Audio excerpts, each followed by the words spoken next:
பேசிக் sleeve pattern எப்படி போடுறதுன்னு பார்க்கலாம்.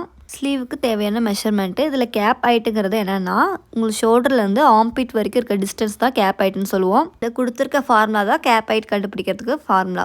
இப்போ அந்த ஃபார்முலா வச்சு நான் கேப் ஹைட் கண்டுபிடிச்சிட்டு கேப் ஹைட் வந்து நான் மார்க் பண்ணிக்கிறேன். இப்போ நான் எப்படி லைன் போட்டிருக்கேனோ அதேமாதிரி லைன் போட்டுக்கோங்க. இப்போ ரெஃபரன்ஸ் லைன்லேருந்து ஸ்லாண்டிங்காக கேப் ஹைட்டில் வந்து நம்ம ஆஃப் த ஆம்கோலோட 0.5 வந்து மைனஸ் பண்ணி நீங்கள் மார்க் பண்ணிக்கோங்க. அதுக்கப்புறம் அந்த ஆம்கோல் லைனோட சென்டர் பாயிண்ட் வந்து மார்க் பண்ணிக்கோங்க. அந்த சென்டர் பாயிண்ட்டை நான் 3 நோட் பண்ணிக்கிறேன். அந்த 3க்கும் 2க்கும் டிஸ்டன்ஸில் இருக்க சென்டர் பாயிண்ட் வந்து 4ன்னு மார்க் பண்ணிக்கோங்க. மேலே வந்துட்டு நான் 1 இன்ச் வந்து கொடுத்துருக்கேன். அந்த 3க்கு மேலே 1/2 இன்ச்சுக்கு வந்து நான் மார்க் பண்ணிவிட்டு இப்போ எப்படி நான் கர்வ் லைன் ட்ரா பண்ணுறனோ அதேமாதிரி கர்வ் லைன் வந்து ஆம்கோல் ஸ்கேலை திருப்பி வச்சு நீங்கள் ட்ரா பண்ணிக்கோங்க. இது வந்து பேக் ஸ்லீவு.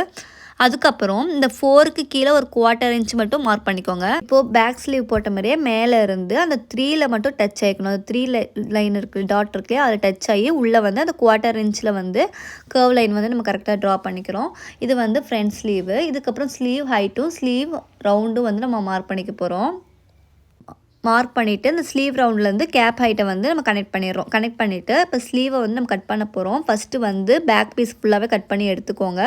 அதுக்கப்புறம் ஸ்லீவை வந்து ஓப்பன் பண்ணிவிட்டு அந்த ஃப்ரண்ட் பீஸோட அந்த கர்வ் லைனை மட்டும் நம்ம கட் பண்ணி விட்டுக்கிறோம். இந்த வீடியோ யூஸ்ஃபுல்லாக இருந்துச்சுன்னா என் பேஜை வந்து ஃபாலோ பண்ணிக்கோங்க. தேங்க்யூ.